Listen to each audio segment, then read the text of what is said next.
Remembering the victims of the Surfside condominium collapse. In just over 3 hours, survivors and families of the 98 people who died during the tragedy will gather to honor the lives lost. It'll be a private ceremony at the former site of the Champlain Towers South building, which collapsed 1 year ago at exactly 1:22 a.m. Then later in the morning, there will be a public ceremony at that site. The family of 65-year-old Judy Spiegel, who died in the collapse, will be one of the families attending that one-year anniversary service. News4JAX reporter Eric Avignier knows the Spiegel family personally. He talked with them about their journey following Judy's death. Just 1 year after 98 people died from the collapse of the Champlain Towers South condominium building, the family of 65-year-old Judy Spiegel is reacting to the anniversary of this tragic event. Judy was home alone on the 6th floor when her side of the building collapsed. 2 weeks later, her body was discovered in the wreckage.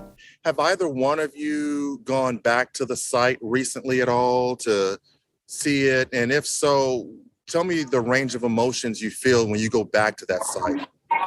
Yeah, I mean, pretty much most of the year I've been driving around the site, not to see it because it's actually very painful. Painful because no one in the Spiegel family could ever imagine losing Judy this way. Her daughter Rachel told her mother goodnight over the phone just hours before the collapse. She says transitioning to a life without her mom is still a difficult process 1 year later. The challenging part of the transition has just been the everyday, day-to-day life and, learning how to function without my mom's presence. Can you talk about what, holidays have been like, when family gets together and not having her there? I mean, they're definitely less organized and definitely less proactive. Less thought out. I mean, Judy ran, I'm a CEO at a hospital, but she was the CEO of our family. The family received support and condolences from all over the U.S., including the White House. This is a picture of President Joe Biden consoling Rachel, her father, and her brother.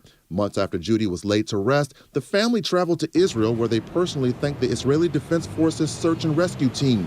This is a picture they took with the IDF commander. The IDF search and rescue team had traveled to South Florida to help with the search, rescue, and recovery efforts at the site of the building collapse. While in Israel, then Prime Minister Benjamin Netanyahu met with the family. This is a picture of him talking with Judy's son.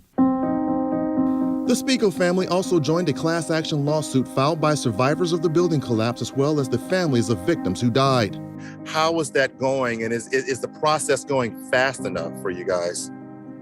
I think the process is wonderful, actually. I respect all the attorneys and the judges in this case. I think that is the legal community actually coming together to help the families. Lawyers representing the plaintiffs in that lawsuit recently reached a settlement worth nearly $1 billion.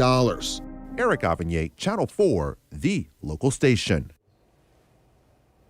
Now, prior to that building collapse, Champlain Towers South had a long history of maintenance problems. There were also questions about the quality of its original construction and inspections in the early 1980s.